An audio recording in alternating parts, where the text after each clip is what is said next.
Your life is a printout. The good things come in because you have programs to let them in. But now, the things that you want, the things you desire, but you have to work hard.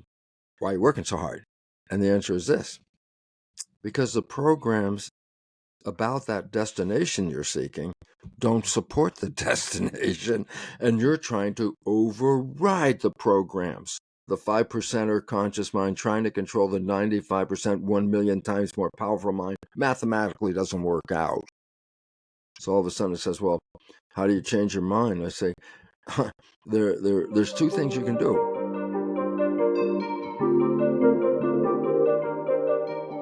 Welcome back to the You Can Too podcast. On today's show, we have Bruce Lipton on the show. He is an international recognized leader, bridging the science and spirit and stem cell biologist. He is the best-selling author of The Biology of Belief. And as we were just speaking, Bruce, this is a major episode for me. This is a topic that I love touching on, and I'm more than grateful for your time, and I'm just really excited to dive into everything that you touch on in the world. So first and foremost, thank you for being here.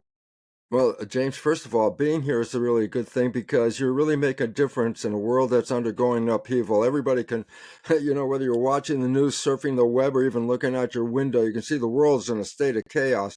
This is not a coincidence that it's global. It's because civilization is facing an evolutionary upheaval. NASA scientists have recognized within the next 2 decades, probably within a decade, there'll be, and listen to the word, irreversible collapse of civilization. We're not sustainable the way we're living on this planet. And the only way to learn how to survive or even thrive into the future is learn how to live in harmony with yourself, first of all, and the world around you.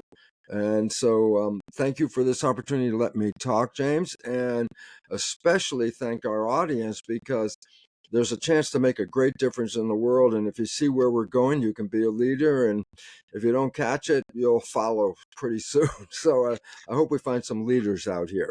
Yeah, absolutely. I'd love to start with the main topic of consciousness in itself, because I think for a lot of people that are going through life, we're all programmed, and I'm excited to dive into it. But what is consciousness? Consciousness is being aware of the environment and then being able to make a response to that environment. So you can read the environment and be aware of what it means and then make a response to what it means. Well, you can say, well, when did that come in? I can say, well, bacteria are conscious. They can read their environment. They can adjust their behavior if the environment changes. So basically, they're engaged in an awareness. Okay. Now, their level of awareness and our level of awareness, well, that's how many chips are in your computer is basically the answer to that. We just have so much ability to use consciousness compared to a bacterium. And geez, I might as well just say it right now, guys. Listen to this. The most valid science on this planet is called quantum physics. Yes. Now, most people go, oh, quantum physics. I go, well, listen, physics, science means mechanisms of the universe. So if you want to know how anything works in the universe, it's physics, okay? Now, the physics that all of us have grown up with, there's a physical world and there's an invisible world, the energy world and the physical world. And we've been programmed to ignore the invisible world and just work on our physical reality and physical experiences. Well, that whole idea, now get ready.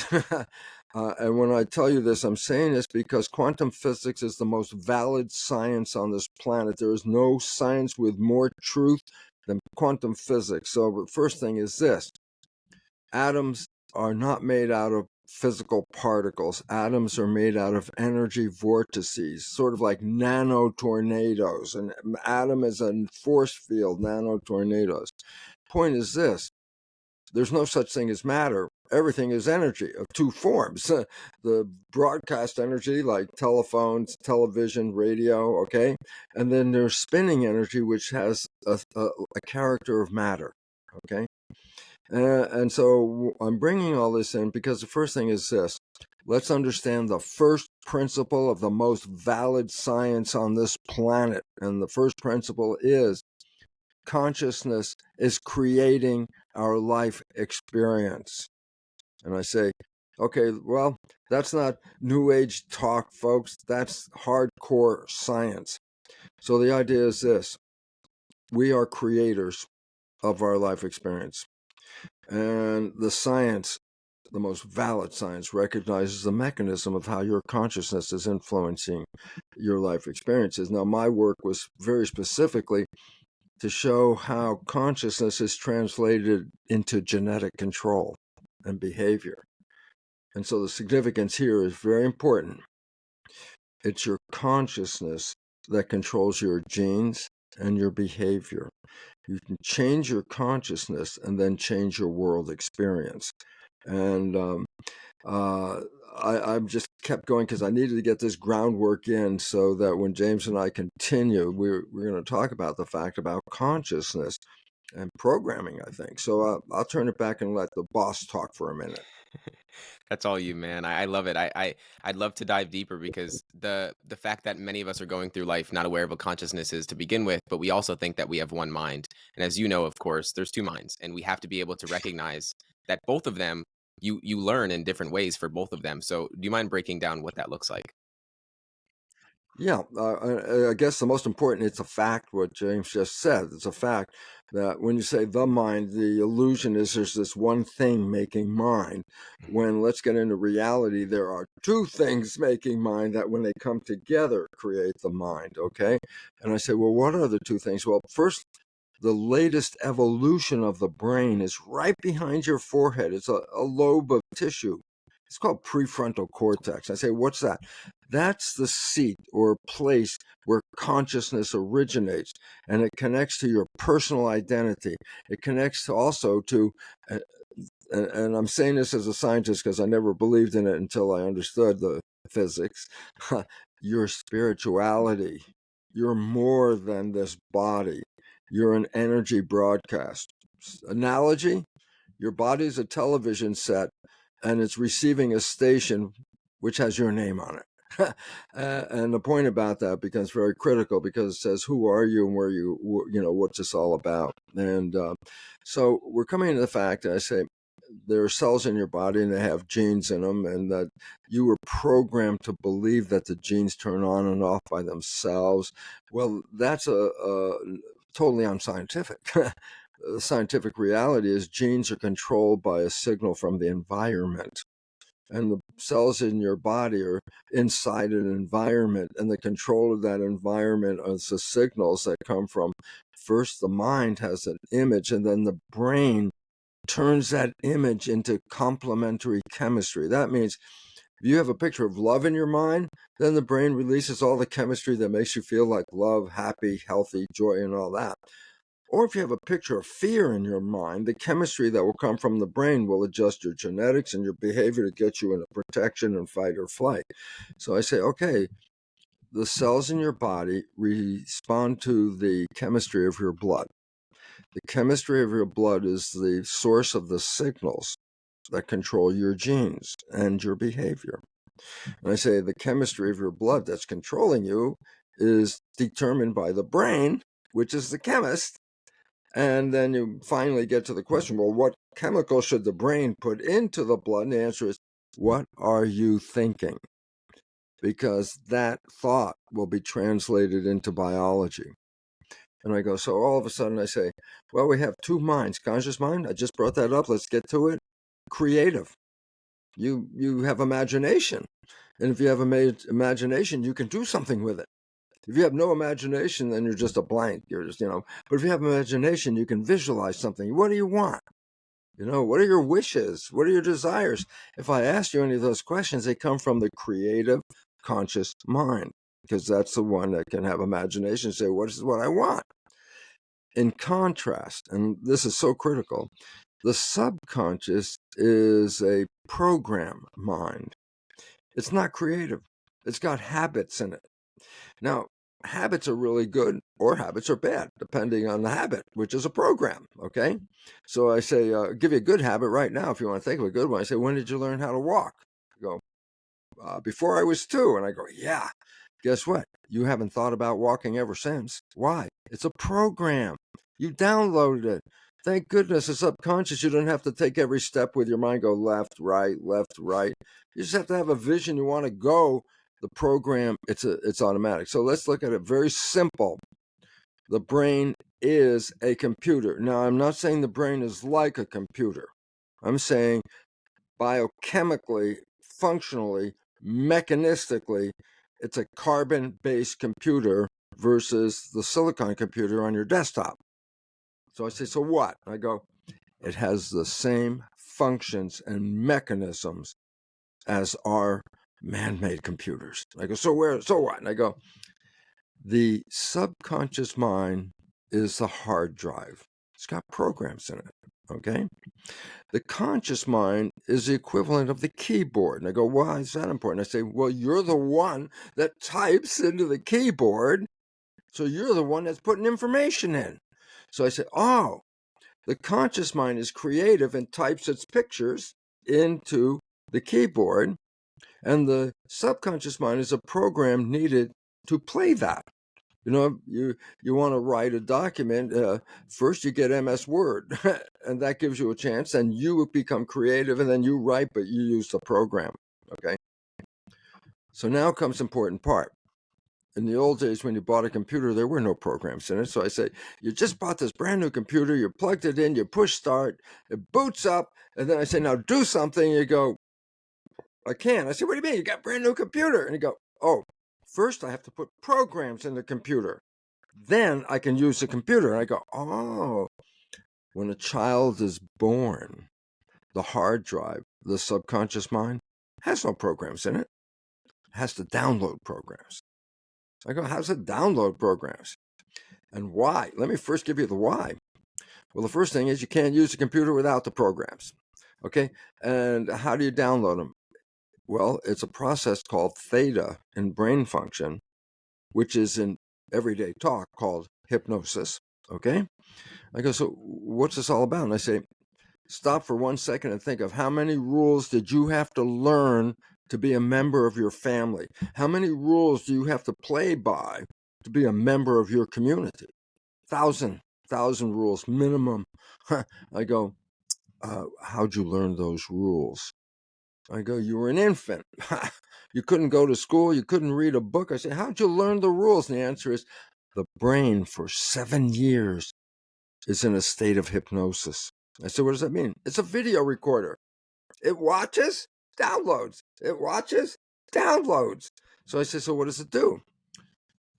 When you're first an infant, you watch your parents. And when you watch your parents, you download their behavior just by watching them. Okay? And it also determines what your role is. Which one you're going to pick? Which side? The male side, the female side? That's a choice thing anyway. What's the point?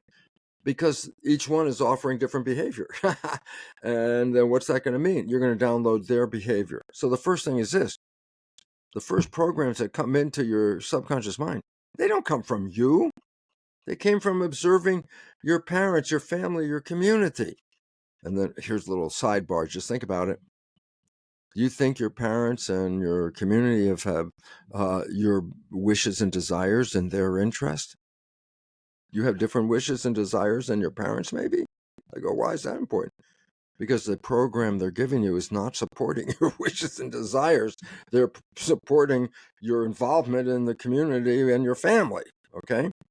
So I go, so the important part of this is very critical. The first 7 years is programming. And the programming occurs without you even having to think about it. All you had to do was watch it, and you downloaded it. And this is how you got the fundamentals. This is how people behave. This is how parents behave. This is how, I know how they behave. I watch them. I download it. I have their behavior. I want to play it back. Hey, it's a computer. Push the button. Boom. Subconscious program kicks in. Play you back the video. Okay. So now, hold back. We're getting to the serious part here, James. So just hold on. We're getting here. It's all serious. The part is this. I have the creative conscious mind up here, and I have the subconscious hard drive back here, and I go, yeah. So in age 7, the conscious mind kicks into gear. I guess, what does that mean? I said, now you started with programs, But now you get to type on the keyboard with your conscious mind. Now you can put your wishes and desires into that computer, and your biology will take you to that place. So I go, so cool. I say, yeah, what are your wishes and desires? And I'm sure almost everybody out there has the same wishes and desires: to be happy, to be safe, to be with friends, to have food, to be protected, whatever, basic kinds of things of life. I go, yeah. I say, how does life look? I go, boy, sure as hell doesn't look like my vision of what I would be happy with, violence, war, disease, blah, blah, blah. I go, if we're all creative, then who the heck is creating this? Now comes the answer. Hello, big answer coming in the box. And here's the answer. The conscious mind is creator. When you have wishes and desires, you're typing on the keyboard and programming yourself to manifest wishes and desires. Okay? And then I go, yep, that's what the conscious mind does. And I say, yeah, and it does something else. And I go, oh, what else does it do? Well, instead of always looking out at the world, like imagine you're a vehicle and you've got a steering wheel and your conscious mind's driving. I say, where's it taking you? And I say, oh, it's going to wishes and desires. We're driving a happy land. I go, great. And I go, but the conscious mind can do something else. I go, what is it? It can think. Think? What does that mean? The conscious mind, when it is thinking, is not looking out the windshield. A thought is inside. So I said, what do you mean? I say, let's say today here where I am, it's Thursday. And I said, what are you doing on Saturday? And I say, it's not even written in front of you. But I ask you a question, what are you doing on Saturday? And guess what? In a moment, you'll tell me. I said, where'd you get the answers? I thought about it. I said, oh, when you were thinking, where were you putting your attention, your observation? Oh, I was putting it on the thought. I said, you stop looking out the window. Why? Well, even if you're driving a car and you're thinking, oh, I'm going to the store, you have somebody in the car and you're getting into a great conversation and you're thinking, talking, and then you look out the window and you realize you didn't really pay attention to the road for the last few minutes, but you're still driving, car's working, everything's cool. And I go, well, what happened? I said, well, you were thinking. And I said, yeah, but then you weren't looking outside. Then who the hell was driving the car? The subconscious is autopilot. The programs are autopilot. You don't have to tell them what to do when you're not paying attention, attention to what's going on. The subconscious picks it up because it has the behavior. It knows how to walk, it knows how to talk, it knows how to do a job, it knows your life. Why? Because you've been creating habits. And I go, so what? And I say, well, then listen. When you are thinking, you're not paying attention to where you are going. And when you are thinking, the subconscious mind of programs takes over the control. And it will drive you where? To whatever the program said. And I go, yeah, but the programs aren't yours. They came from other people. I said, well, that's why you can't get to where you want to go. Because you're not driving the vehicle. How much? 95% of the day is in thought. So translate that. I go, yeah, 5% of the day I'm going to my happy land. I go, yeah, 95% of the day I'm going to where the program sent me. I say, yeah, where'd you get the programs? Other people. I go, holy crap, why? You're not controlling your life now. You are an autopilot. And it's just playing the programs out of the hard drive. That's why you can drive and think. Why? Think. Go ahead. Put a thought in your head. Go inside. Look for it. And I say, the subconscious, 1,000,000 times more powerful a computer. The subconscious takes over. So you can think, and the subconscious, being more powerful than your conscious mind, is now driving the car. It's actually safer in one sense because it is much more conscious of what's going on and able to adjust. So here's the point. And James's big important part of his life right here is to wake you up to something so you can have power. I say, do you have power in your life? Quantum physics, most valid science, your consciousness is creating your reality. Look at your life. It's a printout of your consciousness, your subconscious. consciousness, your programs. Why? 95% of the day you're playing programs. Your life is a printout. I say, you don't even know your programs. I go, why? You were being programmed even before you were born. You were being programmed a whole year from 0 to 1. Hey, tell me, you remember what those? No, you don't remember. I say, how about another whole year from 1 to 2? Tell me those programs. You go, no, I don't remember those. And 2 to 3, and maybe around 3 or so, you start to remember experiences. Before that, nope. I say, why is it important? Because the fundamental programs you got, the first ones in and the most important ones in, came before you have any awareness of being programmed.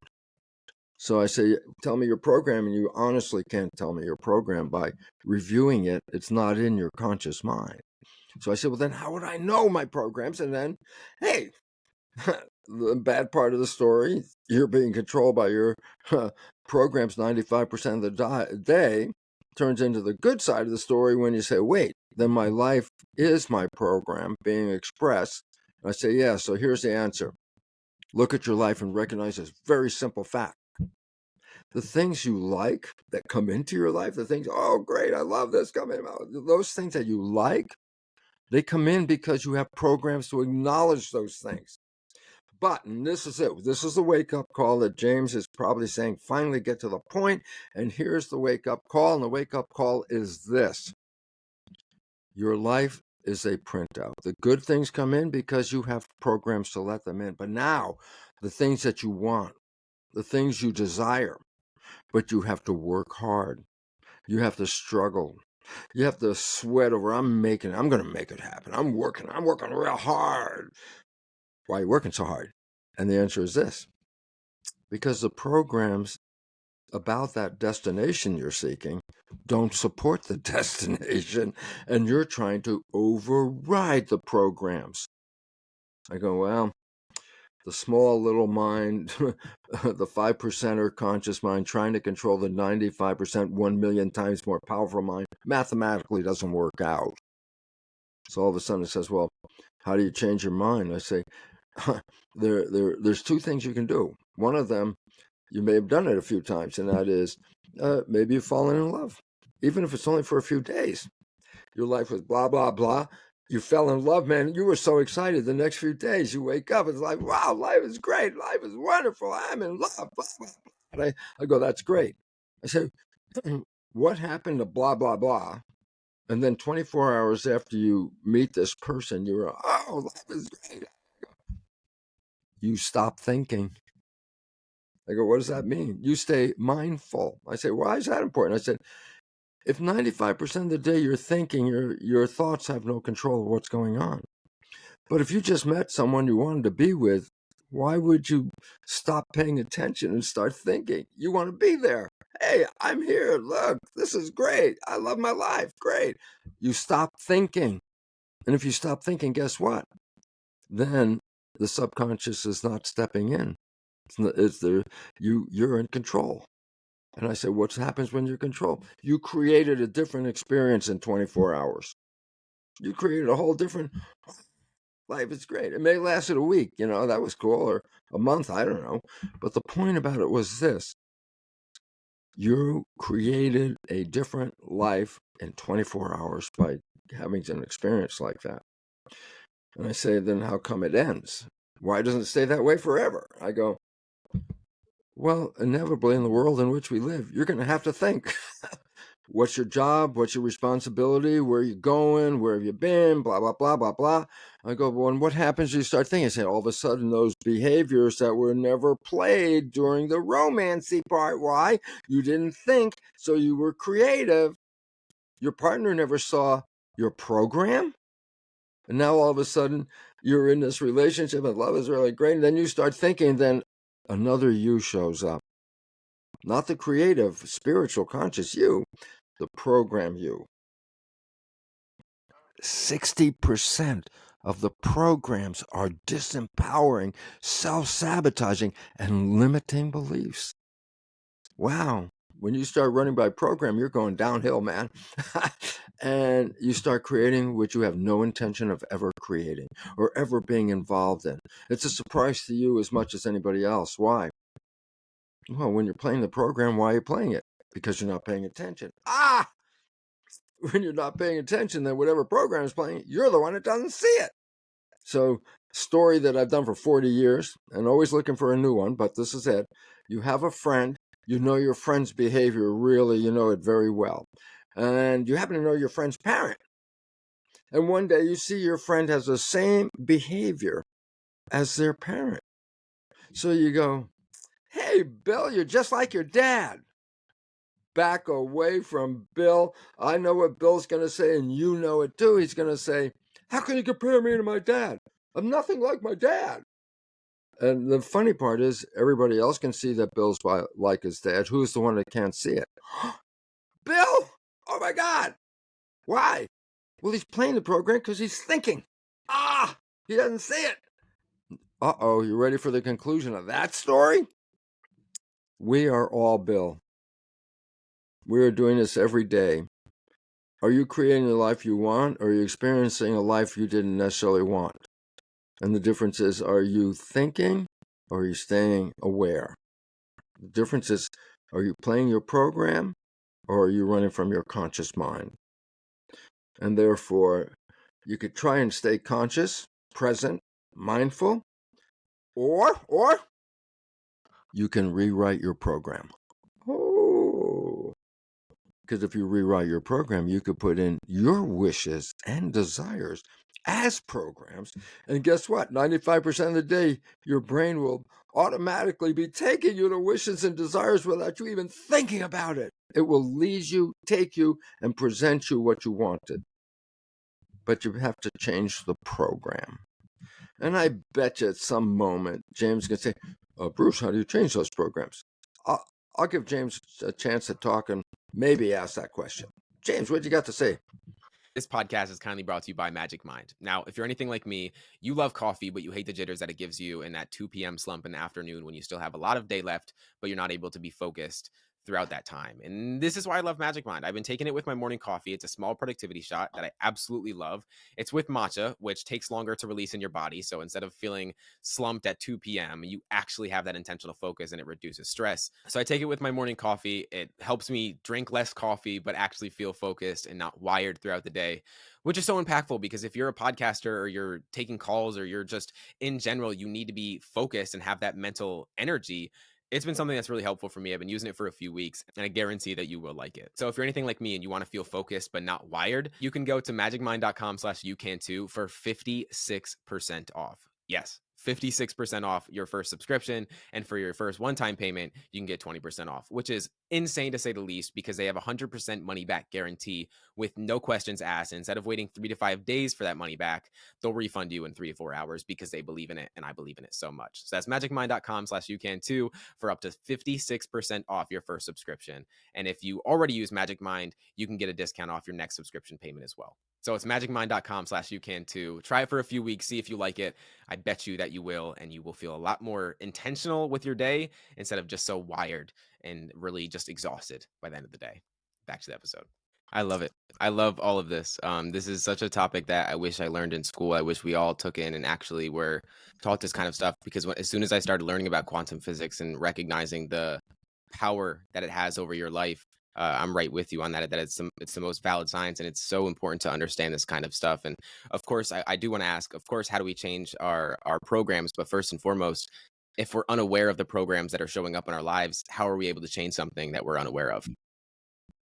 Oh, you're aware of it because it's whatever it is that you didn't want that's happening, or not getting what you did want because you're struggling.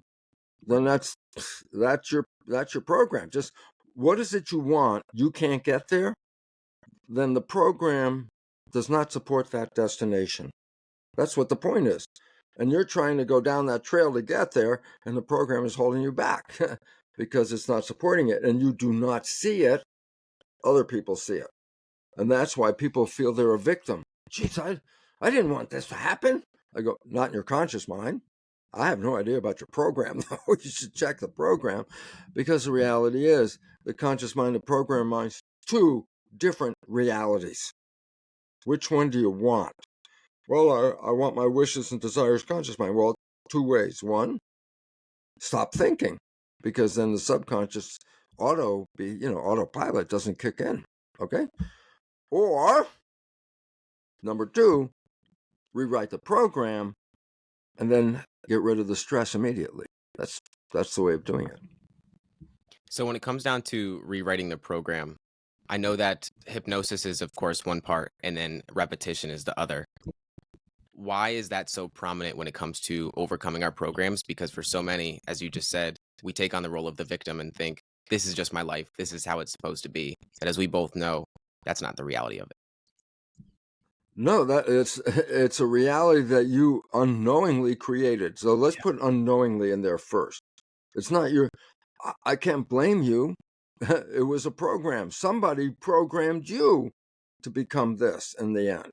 So there's no blame or guilt. It's just like, well, wake up. That's the whole idea. It's the Matrix movie, which said everybody is programmed. The Matrix. I go, yeah, that's a true story. Everybody is programmed. Otherwise, you wouldn't get the hard drive ready to use your life. Okay. But in the Matrix, I say you take the red pill, you get out of the program, and you don't have to play the program. I go, well, what's that? And I say, well, falling in love is taking the red pill. Why? You stop thinking, you stop playing the program. Okay. So you want to change the program. I said, well, first you had to recognize. And I said, where are you struggling? Money, relationship, health? I don't know. Well, if you're struggling, it's not because you can't have it. It's because your program doesn't let you. So we go back to James said, yeah, there's two ways to change the program.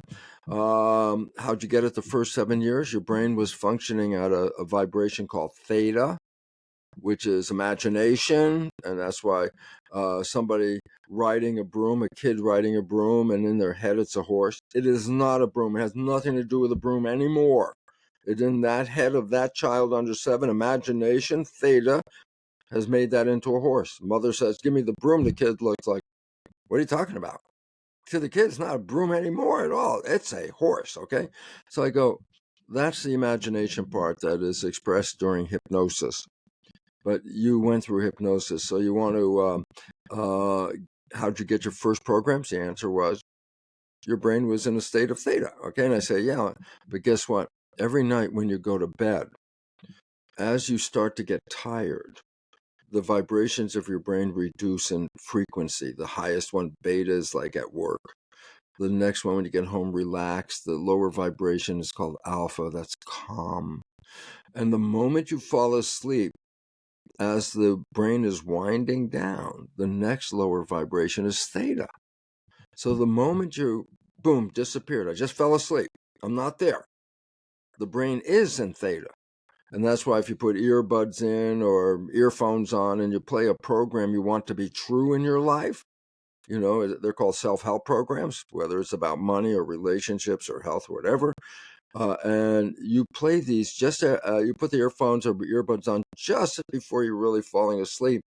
You'll be awake to hear some of it while you're still in alpha, which is calm consciousness. But guess what? In a moment, you'll be sleeping. And in that moment of sleeping, you're not there. You have no idea what's coming across that sound system. You have no idea. I say, but your subconscious is in theta hypnosis, and it'll begin to download that program, whatever's playing, okay? So, important part. Every night when you go to bed, the moment you actually disconnect and you're sleeping, there's a short period where theta is in operation. Whatever's coming in through the ears is not going to the conscious mind. It's going to the program in the subconscious mind. It's called self-hypnosis. The unfortunate part is that the period in theta is not very long, so you have to repeat this a number of nights.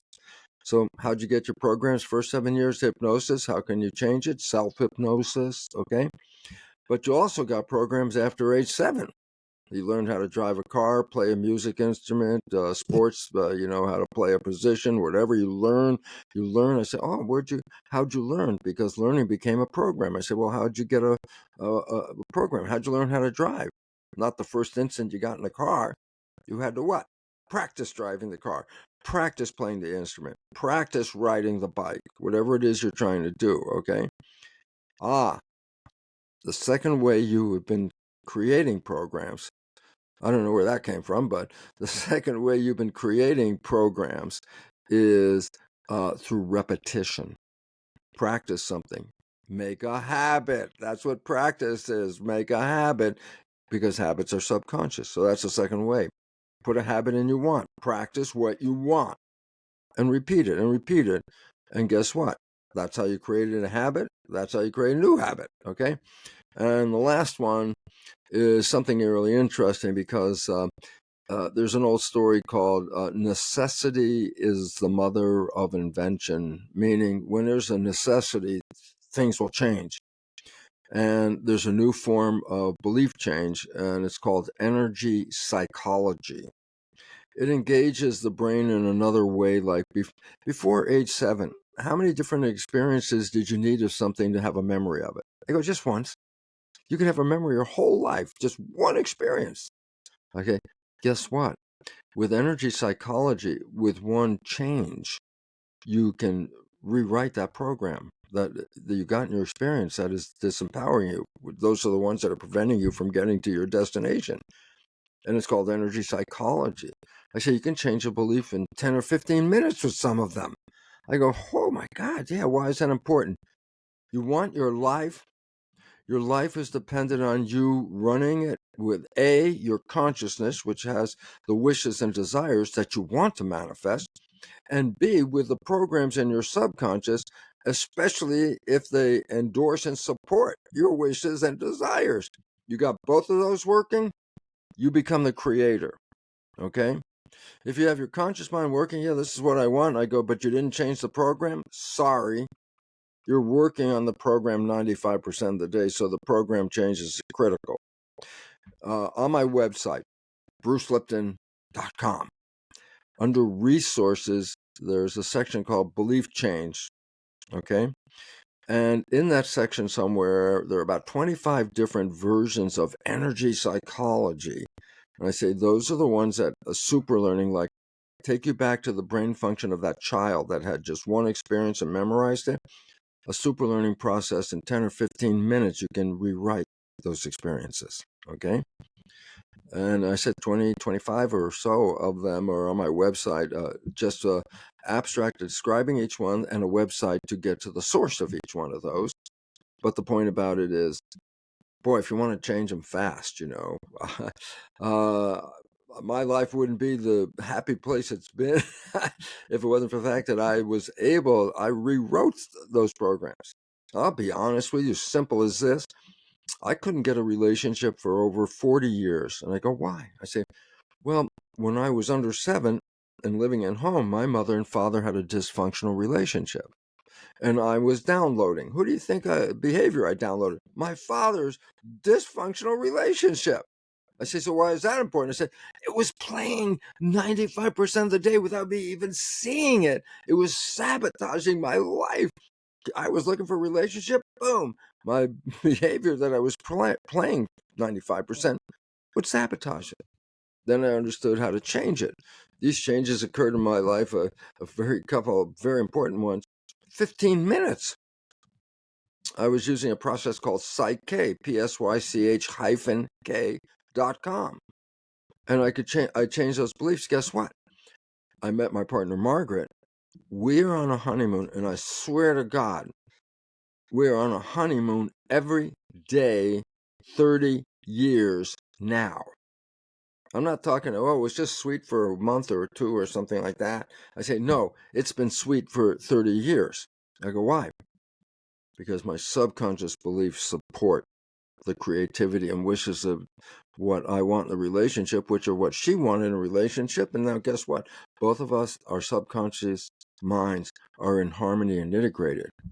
We're creating all the time what we want to create.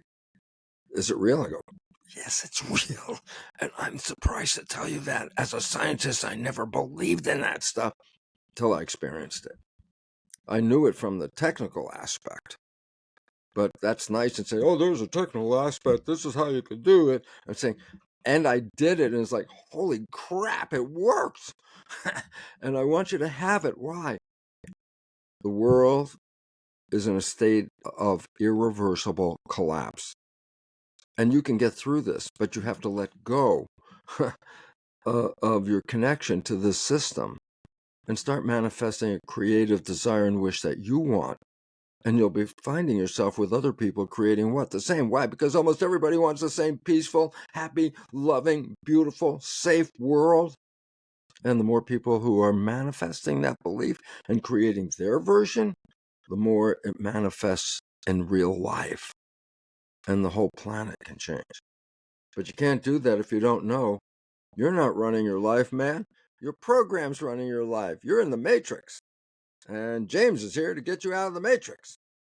Okay, James, give us a message. Yeah, I love it. Again, I'm gonna keep saying I love it because all this kind of stuff is what I get so excited for. It is so powerful, and the placebo effect is something else you even talk about. That for many people, again, they're going through their life completely unaware of what is going on behind the scenes, the programming that they are running on, and whether it's the placebo effect or the nocebo effect. Like you have to understand that there's a side to both, right? And understanding that our positive thinking can lead to any disease, and our negative thinking or our positive thinking can heal any disease and our negative thinking can create any disease. We really don't understand that to such an extreme extent. And why is that so powerful? Like for so many of us, that's how a lot of it happens, right? Yeah, well, basically, I said, what is the character of your life? I say, tell me the picture you hold in your mind, and I'll tell you the character of your life because that picture is going to manifest, okay? Now, that means your thoughts are creating. I go, yes, they are. And I say, is there a difference between positive thoughts and negative thoughts? I go, oh, yeah. And you got to know the difference because they're both powerful creating forces. They're both equally powerful. I say, what's the difference? Well, if you have positive thoughts of health and love and happiness and all that kind of stuff, your biology will take you in that direction. If you have fear about the future, I can't make it, and I can't do this, it's not working right, and I don't have that, blah, blah, blah. So you will go in that direction. And as you mentioned, James, yeah, positive things, what heals people with what's called the placebo. A placebo is a doctor tells the patient, I got this greatest new medicine. It's just for your chronic illness. You take this medicine, you're going to be healed. And you take it, and you got healed. And you go, oh, thank God for the medicine. And then you find out it was a sugar pill. And you go, what healed you? You think it was a sugar pill? No, it was the picture in your mind. I am going to be healed. And you created healing. Sugar pill did not create healing. You created. Why? Because you had the positive thought that this is what I was looking for. Okay? And I go, yeah, that's the positive side of it. And I go, what about the negative side? I go, ha, the negative side? You want a picture of hell? You can manifest it. You want a picture of not working right? And I go, well, you know what? Yeah, I'll give you a little interesting point because so many people are afraid of the concept of cancer because it's spreading. Cancer is not caused by a gene. There's not one gene that if you have that gene, you get cancer. No gene causes cancer. The genes are influenced by the consciousness. And I say, does that mean I have to have a picture of cancer? I say, no, you just have a picture of not happy, not in harmony, not fitting in, feeling an outsider, not being able to control your anger. I go, these are the kinds of stimuli that will activate a cancer. It's the stimuli that activate the cancer, not the genes. And I say, well, this is why. What do you see? What's your future? Right now, you say, where am I going? How's it going to work? Are you first thing usually it's like, oh, that can't work. I say, what? You just took a positive idea and said no. I go, that's called nocebo, negative thinking. I said, well, now it's not. The moment you say it's not going to work, it's like, well, then you're manifesting nocebo, manifesting it's not going to work. Placebo, oh, manifesting that it will work. I go, oh, that's the simpleness of the whole thing, right, James? We want to make it more difficult than it has to be so that we can justify why we are where we are. But it is so simple that exactly what you just said right there, you could say it in two sentences, and that's exactly how it works. And it is so powerful that to such an extreme extent, you talk about for a lot of the people that you've worked with, 8 to 9 out of 10 don't love themselves. And I find That's that a fact. that is so powerful because I find that all that matters is how you feel about yourself when you're by yourself. If you feel better about yourself, your beliefs are positive, you're going to act in ways to reinforce why you should act more. And it's a reinforcing cycle. Outside of hypnosis, what else can we do? Of course, repetition is a part of this, but to change our relationship with ourselves. Well, basically, is to check your belief systems. And I say, well, how can you check the belief systems? Because a little while ago, I said you weren't there when those belief systems were programmed. Okay. So there are two ways. I said, hey, your life is a printout of the belief system. So look at your life. Wherever you're struggling, it's not because you aren't powerful. It's because your program is more powerful and it's not letting you get there. Okay. That's one of the ways of looking at it and changing it. Okay. And basically it comes down to you got to change the picture, man. You're creating. I said, what are you creating? I said, what are you afraid of? And all of a sudden that becomes the big issue. And then you start living in fear. Let me tell you the greatest fear that humans have. You ready? Death. I go, why? Humans are the only organism on the entire planet that knows they're going to die. No other organism knows it's going to die. Has a much better life because it's not afraid of anything at some point. But death, we're afraid. And once you live behind that fear, you have given up your power over your life. It's unfortunate because then being programmed as children, what to be afraid of, will shape what your behavior will be for the rest of your life, A lot of people are programmed with a fear there's a hell. I go, what's that? I go, well, that's where, if you screw up, you're going to go there. And it's like, oh, did I screw up? I said, yeah, everybody screws up. I go, oh my God, then what can I do? Well, then there are organizations that you give them your money, like, religious organizations in some cases, and they're going to give you the ticket to get out of hell because they're the ones that gave it to you, the whole idea. Why? What if there's no hell? What if there's only heaven? I go, what does that mean? I say, a place of creation. That's what everybody is. What is heaven? I say, you tell me your vision. And your vision is going to be different than that person's vision or different than everybody has a vision of heaven. They're being creative, manifesting their vision. I go, guess what? Earth is where you actually manifest the vision because you have a body, a virtual reality suit that lets you move and create and do all this kind of stuff. And then it has feelings and experiences and sends them back to the source, the driver, your spirit, your energy field. I go, so why is it important? You don't die and go to heaven, man. You are in it. I go, what do you mean? I said, you have a creation idea? Okay, this is where you manifest creation. When you're dead, you have no body. What does that mean? It's like, well, how are you going to create stuff without any body or something like that? And this body is so great. I once asked myself, I didn't believe in spirituality. I'll tell you the truth right now. I worked with cells. Cells revealed spirituality. I go, what, you talk to the cells? I go, no, I understood them. I said, what does that mean? If I want to put an organ, let's say I want to transfer a lung to James. If I put my lung into his body, guess what? His immune system is going to say, not self, this is something else. And the immune system will reject the lung. Okay?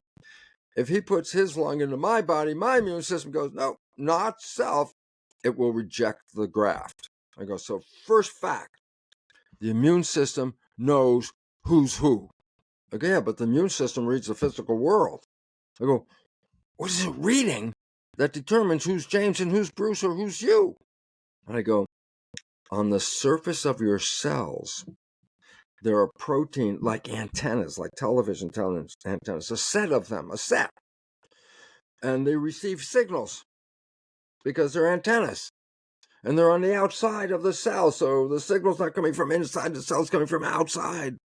And I go, so what are those signals? I say, well, first of all, no two people have the same set of receptors. And I say, why is that important? That's why we can't exchange parts with each other. Well, you can, but you have to shut off the immune system. Ooh, little bit of fact. What do doctors do to shut off the immune system so that it doesn't reject the graft? They give the person stress hormones. Oh, what's the point? Well, in your day-to-day life, the stress hormones that you're making are also shutting off your immune system. And that's why stress is causing 90% of illness, because it interferes with immune function, okay?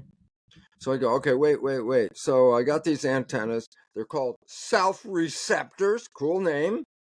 I say, yeah, but if you understand quantum physics, they're not getting information from chemicals. They're getting information from an electromagnetic field, a broadcast. I go, so what? I say, your identity is recognized through a set of antennas that receive a broadcast. I go, so what? Your body is a television set, and these self-receptors are the antennas downloading a station. No two people read the same station because no two people have the same set of antennas. And I say, well, each of us is a station. I go, yeah, where's it coming from? The broadband? A field? Quantum physics? The broadband? Spirit? Historical perspective. Why? Field and spirit have the same definition. Either one can be defined as invisible moving forces that influence the physical world. A field and a spirit do the same thing. You have a field that you are receiving. No other person is receiving that field. Why? They don't have that set of antennas that you have. So I say, then what's the point? I say, simple. You're watching the TV. TV breaks. What do we say about it? Oh, the TV is dead. I go, yeah, not working. Is the broadcast still there? Of course it's still there. The broadcast's not in the TV. It's sent to the TV. Wait, if my physical TV body dies, my spirit is still there? My field? I go, of course it is. Never left. I said, then what? Oh, this blow your mind because it's so cool. Because it goes, what if an embryo in the future shows up with the same set of antennas you have now? You're back, but in a different TV. Does it make a difference, male or female? No, that's the TV. That's not the broadcast. Does it make a difference if it's white, brown, black, red, yellow? Nope, that's the TV. It's not the broadcast. I say, so what does it all come down to? We're all spirits playing a game of virtual reality in virtual reality suits that give us the opportunity to move and create and to have experiences. Love is an experience. Fear is an experience. Chocolate is an experience. A sunset is an experience. That didn't come from consciousness. It came from this physical body. So I said, then why are you here? To create. Create what? Your wishes and your desires. I go, isn't it nice that almost everybody has the same wishes and desires? I go, yeah, because the more people that have that wish and desires, the more energy in the field to manifest that wish and desire. And we're facing a world upheaval right now. And I'm going to tell you right now, what's the future? I know what the future is, and I even wrote a book about it called Spontaneous Evolution. But I can tell you this, NASA scientists have come to a research data conclusion. Within the next 2 decades, civilization is facing an irreversible collapse. Does that mean people are gone? Not necessarily. The ones that are left are create a new civilization. That's how civilizations come and go. There was a Roman civilization and that crashed, and I go, well, the world didn't die. They're still here. We're facing a collapse because we're not sustainable. It takes 1.6 planets of resources to support today's civilization. I go, so what's the point? I say, we don't have a 0.6 extra planet, do we? Nope. What's the point? You can't continue supporting today's civilization. We don't have the resources. So what do? Change the way we are living on the planet. I go, yes, that's called evolution. And I go, what? You can't fix the existing system because that's the one that's causing the problem. So the point is what? Before the new civilization happens, the old one collapses. And many of you are out there going, I feel so left out of this world. I can't get a foothold. I can't get a great job. I have problems with my health. I can't afford things. And I go, it makes you feel left out and a victim. And I go, yeah, sure does. But guess what? You are the future. And when this old one that has taken away your power collapses, you're the future creator of power on this planet. And this is why I'm so happy that James let me come into this room and try to tell you, you're the creator. You've been programmed. The world's coming to the end of civilization with the program that exists. Hold on to the existing one? It'll take you down with it. What it's time to do? Manifest your own creation. And you're not the only one out there with the same ideas of what you want to create. And the more people that come together, everybody's like a tuning fork broadcasting a vibration. The more people that come together, the more amplified the power is. The more power it is, the more it manifests. So I say, you look like you're disconnected now. I say, fine, you should be. Why? Don't hold on to this one, babe. This one's collapsing. It's time for you guys to all come together and start to say, where do we go from here? Why? Because you're all the potential creators of what the future is all about. And that when the young people start to come together, they have power. And it's time for them to come together, folks, because you're the seeds of the future civilization. But you can't go there dragging the past with you. So you guess what? You have to change the programs because you were programmed with the images of the past of limitation. And this is the opportunity. And this is why James' show is so important for all of you out there. Why? Knowledge is power. He's offering an opportunity to get your power back because it's the only power that's going to get you through. And if you have a misunderstanding about life, that's called a misperception. And a misperception, by definition, is what? Lack of power. So, as we started the program with, for example, you may have thought your health is created by your genes. Misperception, disempowering, new story. No, your genes are controlled by your thoughts. That means I'm powerful. I go, yeah, you are. And if you start taking your power back and we let go of these old grunchies that are holding on to the civilization that's killing us, we have the opportunity to create the one that we don't just survive, baby. We are thriving into that future with new healthy programs. So what can I say? Stay tuned to the James Show. Get some knowledge. I love Thank it, you, Bruce. James. Thank you. I love it. There's one last question I ask every guest. I'd love to ask you because it is I think it brings humility to a lot of the people that are in a position of power. My question to you is, what belief are you currently unlearning? What am I unlearning? What belief are you currently unlearning? Nope. Cleared a lot of that. I'm pretty old. I'm just going on 80. I've cleared a lot of those boys out of there and had to. Why? To have 30 years of manifesting heaven on earth is to manifest new beliefs, new creativity. And I reprogrammed. I looked at my life and said, this is not working. And I've been guided, thank goodness, to go from a non-spiritual victim of genetics and whatever into a creator level that says, I don't know what's really going on in the world that much except the headlines. Why? Why should I? And you go, but you should be aware of what's going on. I go, can I make a change? No. Go ahead. You can complain about it. It's going to have to collapse on its own. You cannot take your energy and change the existing energy of the system because it's got more energy than you have. So it's like positive and negative wires. You bring them together, sparks and flames, and the wires melt and there's nothing left. I go, energy is life. That wire that's going in against the other wire, the energy is lost. Nothing. Point is this. Don't fight the system that exists. Create the system you want, not the one that exists. Because creating the one that exists perpetuates the problem that exists.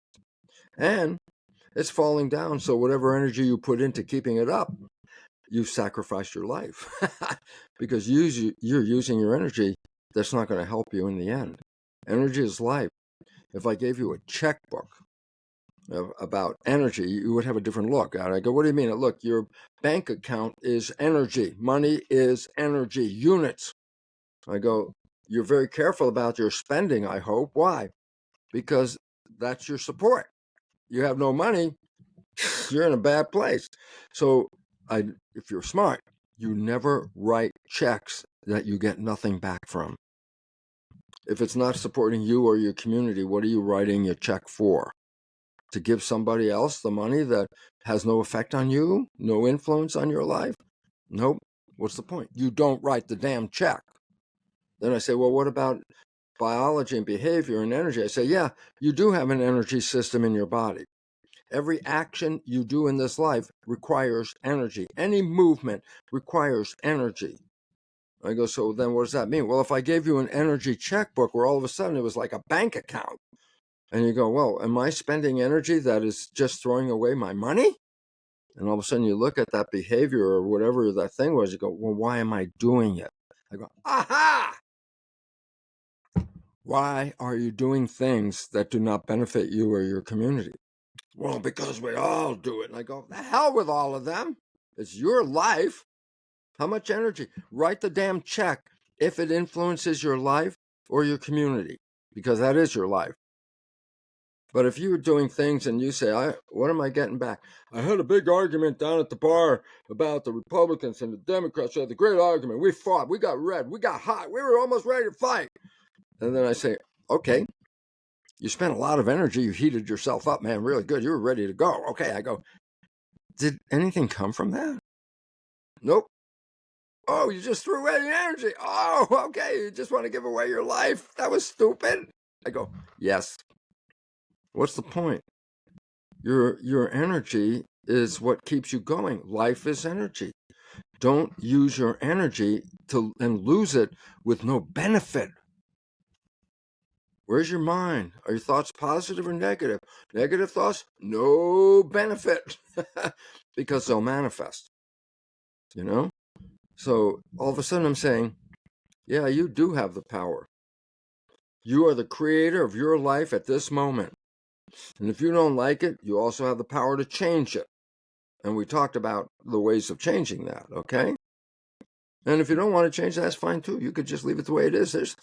That's a choice. That's the beautiful part about this planet. You have a choice. Do you want to crash, burn? Hey, some people want to. I go, hey, get in there. Go 200 miles an hour. Fun as shit. I don't care. Why? I care about me. I care about my relationships. I care about my family. I care about my community. That's all I need to care about, because I'll be supported in a world like that. And I want you to. And I don't want you to get so anxious about the falling down. I don't want you to get anxious about what you feel to be disconnected from what's going on. No power. And I go, it's coming. It's coming, because you will be the creators of this next civilization within the 20 years. When the current one is gone, a new one will replace it. Be a part of the new one. Let go of the old one. Simple as that, James. Just as simple as that, Bruce. I absolutely love what you put into the world, and I'm so grateful for all of your work, for this conversation. Thank you so much. Of course, all of your links to your website and your books will be in the show notes. Yeah. But is there anywhere that you want to direct people? No, just the website. That's really cool. And there's available stuff on there. Not for money. There's a lot of free available stuff on there. So I appreciate the opportunity to talk to your community. I hope we gave them a little needle to come on, do something, folks. We're moving here. Okay.